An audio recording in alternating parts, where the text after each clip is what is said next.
मी पद्माकर वडवी सांगू इच्छितो की आता नंदुरबार जिल्ह्याच्या राजकारणामध्ये मी नवीनच आता पदार्पण करतोय। भारतीय आपलं राष्ट्रवादी काँग्रेस अजितदादा पवार या पक्षामध्ये मी प्रवेश करणार आहे। त्या अनुषंगाने माझी माननीय उपमुख्यमंत्री अजितदादा पवार साहेब यांच्याशी भेट झाली, सविस्तर चर्चा झाली, राजकीय घडामोडींची चर्चा झाली आणि एकूणच मी खूप मोठा दावा करणार नाही, परंतु नंदुरबार जिल्ह्याच्या राजकारणाच्या अनुषंगाने मी राष्ट्रवादी पक्षाचं काम वाढवणार आहे आणि प्रचार प्रसार करणार आहे।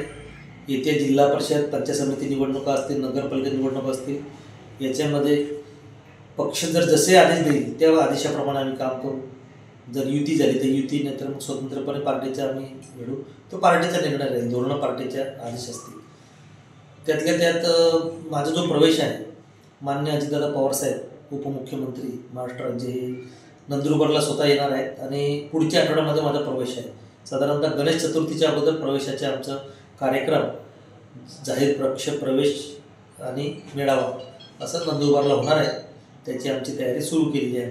त्याच्यामध्ये अनेक अजून कार्यकर्ते त्याच्यामध्ये प्रवेश करणार आहेत, खास करून मी प्रवेश करणार आहे आणि माझी ती पुढची वाटचाल आहे की भविष्यामध्ये राष्ट्रवादी पक्षाच्या अनुषंगाने तो विचार लोकांना पोहोचवणे, पक्षाची बांधणी करणे, निवडणुका लढणे, नेतृत्व तयार करणे आणि एकूणच माझं जे योगदान आहे ते मी पार्टीमध्ये देणार आहे। ज्या पक्षात राहू त्या पक्षाचं काम करू, आमचं धोरण आहे।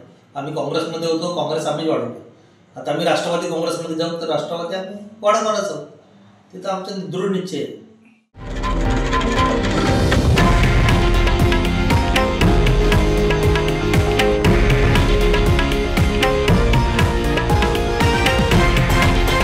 हे आहे देशातील नंबर 1 न्यूज नेटवर्क आणि आपण पाहत आहात TV9 मराठी, एकमेव।